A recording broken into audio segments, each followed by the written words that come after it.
Hello বন্ধুরা, technical PVS light চ্যানেলে আপনাদের সকলকে স্বাগত জানাই। আমি প্রতিনিয়ত আমার চ্যানেলে রেশনের নতুন আপডেটগুলো নিয়ে আসি। তেমনি আজ আমি আপনাদের জন্য এক বিরাট নতুন আপডেট নিয়ে এসেছি। এপিএল রেশন কার্ড কনভার্ট হচ্ছে বিপিএল কার্ডে। রাজ্য সরকারের উদ্যোগ। কারা কারা পাবেন এই বিশেষ সুবিধা, বিস্তারিত জানতে পুরো ভিডিও দেখুন। পুরো ভিডিও না দেখলে কিছু বুঝতে পারবেন না, তাই পুরো ভিডিও দেখার অনুরোধ রইল আপনাদের সকলের কাছে। তাই দেরি না করে ভিডিওটাকে শুরু করছি। ধন্যবাদ, পাশে থাকবেন। রেশন কার্ড খুবই গুরুত্বপূর্ণ নথি। দেশের জনসাধারণের জন্য খাদ্য সামগ্রী খুব অল্প মূল্যে কিংবা বিনামূল্যে পাওয়ার জন্য এই রেশন কার্ড বড় ভূমিকা পালন করে। ভারতে এখনও দরিদ্র সীমার নিচে অনেক পরিবার রয়েছে। সেই সমস্ত পরিবারের মানুষদের কাছে রেশনজাত সামগ্রী তাদের দুবেলা অন্ন সংস্থান করে। APL ration card will be convert on BPL card. সমগ্র পশ্চিমবঙ্গ জুড়ে এপিএল এবং বিপিএল দুই ধরনের রেশন কার্ড আছে, তথা এই দুই ধরনের কার্ডের আওতায় মোট 5 প্রকারের রেশন কার্ড রয়েছে: এওয়াই, পিএইচএইচ, এসপিএইচএইচ, আরকেএসওয়াই 1 ও আরকেএসওয়াই 2। উপরোক্ত কার্ডগুলির মধ্যে এওয়াই, পিএইচএইচ, এসপিএইচএইচ এই কার্ডগুলি বিপিএল তালিকাভুক্ত রেশন কার্ড এবং আরকেএসওয়াই 1 ও আরকেএসওয়াই 2 কার্ডগুলি হলো এপিএল তালিকাভুক্ত রেশন কার্ড। বিপিএল তালিকাভুক্ত যারা রয়েছেন তারা কিছুটা বেশি পরিমাণে চাল, ডাল, গম পেয়ে থাকেন। তবে এখনও এই রাজ্যে কিছু পরিবার আছে যারা দরিদ্র সীমার নিচে, তবে তাদের রেশন কার্ড এপিএল টাইপের, তাই তারা খাদ্য দপ্তরের বিপিএল তালিকার কোনো সুবিধা পান না। খাদ্য সরবরাহ দপ্তর এই জন্য একটি বিজ্ঞপ্তি প্রকাশ করে জানিয়েছেন, যারা বিপিএল তালিকাভুক্ত হওয়ার যোগ্য অথচ এপিএল রেশন কার্ড রয়েছে, খাদ্য সামগ্রী পাচ্ছেন, তাদের সবাইকে বিপিএল কার্ড তথা বিপিএল রেশন কার্ডের তালিকাভুক্ত করা হোক।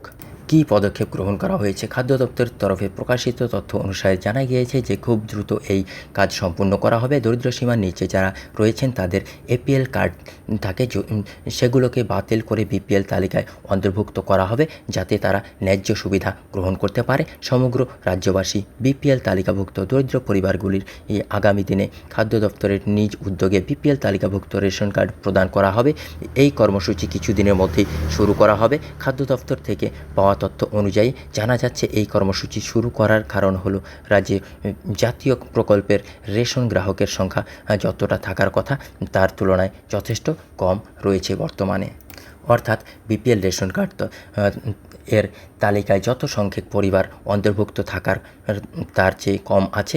আর এই সংখ্যা কমে যাওয়ার কারণে যে সমস্ত পরিবার দরিদ্র হওয়া সত্ত্বেও এপিএল তালিকাভুক্ত রয়েছেন, তাদের বিপিএল তালিকাভুক্ত করার জন্য প্রয়োজনীয় ব্যবস্থা কার্যকর করা হয়েছে খাদ্য দপ্তরের তরফে। তবে কোনো ব্যক্তিকে নিজ থেকে এই রেশন কার্ড তথা পরিবর্তনের জন্য কোথাও যেতে হবে না। খাদ্য দপ্তর থেকেই এই জনগণের আর্থিক স্থিতি অনুসারে তারাই পরিবর্তন করে দেবে। এই জন্য রাজ্যের জেলাগুলির দায়িত্বপ্রাপ্ত আধিকারিকদের কাছে খাদ্য দপ্তরের তরফে নির্দেশিকা পাঠানো হয়েছে। এই নির্দেশিকায় উল্লেখ করা হয়েছে যে যোগ্য পরিবারগুলির কাছে জেলা আধিকারিকরা রাজ্য খাদ্য সুরক্ষা দপ্তরের আরকেএসওয়াই 1 ও আরকেএসওয়াই 2 কার্ড থাকলে তারা তথ্য খাদ্য দপ্তরে পাঠাতে হবে।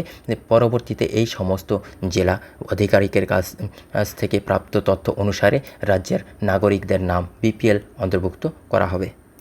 ইতিমধ্যেই রেশন কার্ড এর ক্যাটাগরি পরিবর্তনের পদ্ধতি কার্যকর করার জন্য রাজ্যের জেলাগুলিতে দায়িত্বপ্রাপ্ত আধিকারিকদের কাছে খাদ্য দপ্তরের তরফে নির্দেশিকা পাঠানো হয়েছে। ইতিমধ্যে পরিবারের বিপিএল কার্ড করার প্রক্রিয়া শুরু হয়েছে। কিছু বিপিএল ক্যাটাগরির কার্ড এপিএল ক্যাটাগরির কার্ড বিপিএল ক্যাটাগরিতে পরিবর্তন করা হয়েছে।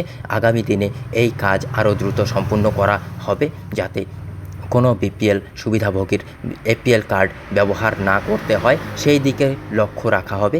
রাজ্যের খাদ্য দপ্তরের উদ্যোগে সাধুবাদ জানিয়েছে রাজ্যের জনসাধারণ। বন্ধুরা, এই ছিল আজকের আপডেট। ভিডিও ভালো লাগলে লাইক করবেন, কমেন্ট করবেন, বন্ধুদের সঙ্গে শেয়ার করবেন। ধন্যবাদ, পাশে থাকবেন।